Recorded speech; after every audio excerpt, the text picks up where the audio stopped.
first and foremost, I want to congratulate you on making history again and becoming the inaugural Smackdown Live Women's Champion. Oh, thank you so much. Yeah, absolutely. I think that the entire WWE universe was rooting for you at Backlash. And then even back at Royal Rumble, I think everyone expected you to walk away with the Women's Championship, like even then. Oh, well, it's been a long time in the making, but I couldn't be happier, you know what I mean? Like, it really was, like, perfect timing and everything. And then just because I'm just so excited about the brand, that, you know what I mean, or the brand extension, if you will. And to be the first women's champion of that, just, it means everything to me. You know, I'm so proud and impressed with all the girls that we have on SmackDown, you know, and then to be the first champ amongst that caliber of talent, just, it means everything. And it is like, I remember, like with the brand split, my best friend and I used to have watch parties when we were in high school to watch the drafts. And then it was like we still just had the Divas Championship and it was being passed back and forth between Raw and SmackDown. So now the fact that like the women's division has grown so much that there's even the possibility that we have multiple belts now. It's just like, as a woman who's watched forever, it's just been the most amazing experience and just the most amazing thing to watch. So I'm just so happy for you. Oh, thank you so much. And that's what we want. And hopefully, you know, in the years to come, we're only going to see it expand even more, you know. Maybe we're going to have some tag teams. That's what I want. I want there to be a tag belt. Yeah. Okay, so you are the first Irish women's champion ever, right? Ever. Yeah. So it's like you're not just representing the women's division, which is so amazing right now, the best it's ever been, my personal opinion, but also your country, because there's no intercontinental title for the women's division. So what's that been like? In terms of being the first women's champion from Ireland? Or? Yeah, and like, because you're looked up to in the locker room, obviously, as being SmackDown Live's women's champion, but also being the first from Ireland. Yeah, it's and my phone's been blown up from everybody back home as well, which has been great and which has been lovely, you know. And I think my mom's never been trailer, which is great. So it really, I feel like the Irish have had a long history of, you know, the fighting Irish, if you will. Yeah. We've had, you know, Katie Taylor, boxing champ there, and then we've got obviously Conor McGregor, and then you've got Sheamus, who's done so much in wrestling, and then so much. You've got Finn Balor, who was the first Universal champion just a few months ago, or a few weeks ago. So we're. I feel like it was up to me to step up and do something big, you know, because that's the reputation that we have. Stemming back from Finley, you know, we're the fighting Irish, and so we got to fly the flag. And you trained under Finn Balor, didn't you? That's who started my training off. Yeah, we're talking 14 years ago. Yeah. And I walked into this tiny little school hall. And I was expecting to see a big giant ring and name outside, but it wasn't. It was 6 blue mats on the ground that literally every time you hit it felt like you were hitting concrete, which basically you were.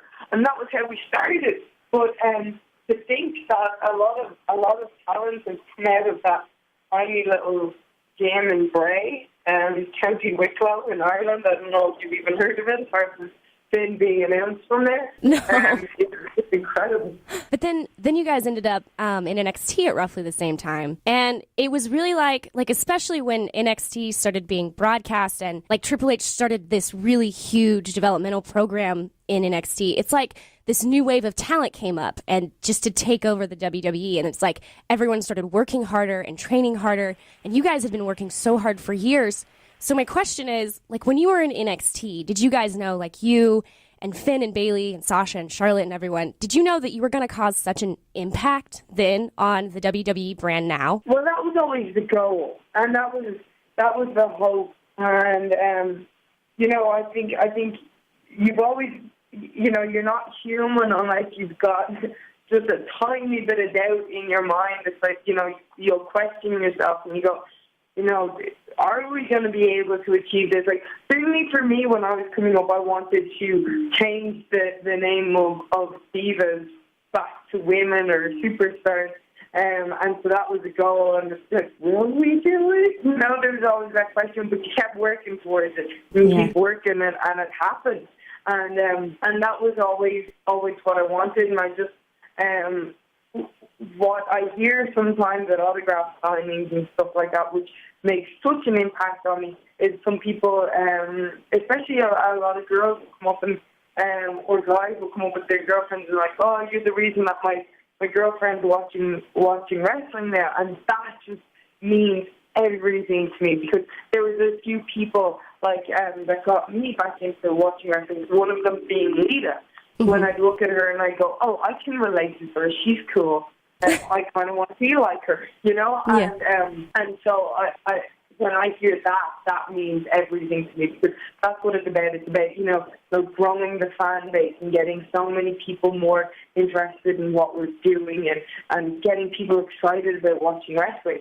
And I feel like this new wave of talent is doing that. And I feel like the talent in WWE has maybe never been better. Yeah, I agree. People will look back at this time and go, whoa, there were some incredible athletes. And from top to bottom, you know, everybody's just, and I feel like everybody's upping their game constantly. Yeah, like it's like the whole, like everybody's driving each other to be better because there's been a new expectation that's been set. There's been a new bar that you're expected to reach. Yes, exactly. Yeah, no, I absolutely agree. I mean, obviously, it's just like an observer. I see that all the time, though, and it's just been so inspirational. Not just like the whole talent pool that's just so deep right now, but the women's division particularly. Like, obviously, I have a really soft spot for the women's division, but because it's so inspiring, and I know that you've probably been asked this a lot, but is it really overwhelming to help lead that revolution for the women's division? Actually, you'd think that it would be, but it's not. Because it feels right. It feels like what we're meant to do, and it's just like it's just kind of like putting a backpack on your shoulder and just going, you know, for a hike up a mountain. You know, you're just like, all right, lads, come with me. Gotta get to the top. And it's like you just feel like, okay, this is what I'm going to do. This is what I want to do. This is my mission, and I'm going to do it. You know, and of course you always feel that pressure that, okay, like we've set this far, now we have to keep it up, because anybody can reach a certain standard once it's maintaining that over and over and over and over and over again. That's the tricky part, and the work is only starting now. It really is. It's only starting. But I've never been hungrier to achieve all that I want to achieve, and get the women's division to a place where I know it can go, and where it is going already. And we have all the talent to do it. And we've got so much more coming up the ranks as well. When I look at NXT, I get so excited, because I think there's such a wealth of talent there too. You know, you've got Peyton Woods, you've got Billie Kay, you've got Asuka, you've got Emma Moon, you've got all these girls that are hungry and that are fighting at the chomping at the. Yeah, that's the word. And so it can only get better from here. No Mercy's coming up pretty quickly. It'll be October 9th. And then on SmackDown Live this week, Alexa Bliss ended up earning her spot as the number one contender for the title shot. So are we going to see some backlash from that this Saturday at the Springfield event? Oh, 100%, you know. First of all, can I say how excited I am to have a number one contender? I've always been the number one contender, but never had a number one contender. So this is amazing. It is. But I'm out there to prove that I'm champ for a reason, and she's going to be out there trying to prove that why she should be the next champ. But I feel like I'm Gollum from Lord of the Rings now. That title belt is my precious, you know. It's coming on. Well, you've definitely set the bar extremely high, and of course there's Nikki on SmackDown now, who is the longest reigning Divas champ.